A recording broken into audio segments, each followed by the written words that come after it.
দেখুন, গতকাল যে ঘটনাটা হয়েছে মিস্টার অভিষেক ব্যানার্জির সাথে, সেটা আমরা কোনোদিনই সমর্থন করিনি আর করবো না।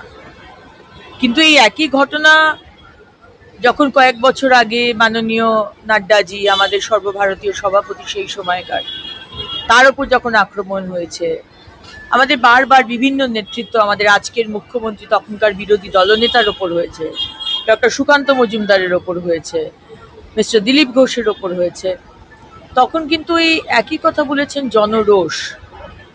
গতকাল যে ঘটনাটা ঘটলো এটাও কিন্তু জনরোষ। এখন 15 বছর ধরে অভিষেক ব্যানার্জি, মমতা ব্যানার্জি এবং টিএমসি পার্টি যেভাবে বাংলার মানুষকে কোণঠাসা করে অত্যাচার করেছে, একদিকে পুলিশ আর একদিকে জাহাঙ্গীর শেখ শাহজাহানকে নিয়ে, তার জবাব বাংলার মানুষ দিচ্ছে আর দিয়েছে। কিন্তু আমরা সমর্থন করি না। কিন্তু অভিষেক ব্যানার্জি, মমতা ব্যানার্জি গতকালও দেখলাম বেসরকারি হাসপাতালে গিয়ে চিৎকার চেঁচামেচি। এখন আপনি যদি সেই হিংসার রাজনীতি আবার করে করেন, মমতা ব্যানার্জি, অভিষেক ব্যানার্জি আবার করে সেই হিংসার রাজনীতি যেটা আপনি করে এসেছেন, আপনার রাজনীতি হয়েছে মমতা ব্যানার্জি নেতিবাচক, ধ্বংসাত্মক রাজনীতি।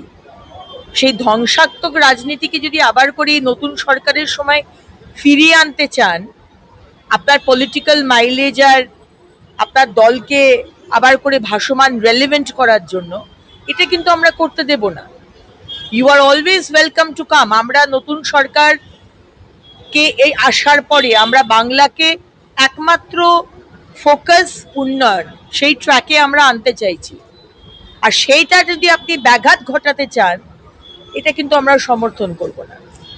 অলরেডি আজকে কয়েকদিনের মধ্যে প্রায় 42,000 কোটি টাকা কেন্দ্র সরকার পশ্চিমবঙ্গকে দিয়েছেন এবং আসতেই থাকছে। আপনি আসুন, আপনার মানুষরা আসুন, আপনার দলের লোকেরা আসুন, আমরা একসাথে টিম ওয়ার্ক করে কাজ করতে চাই।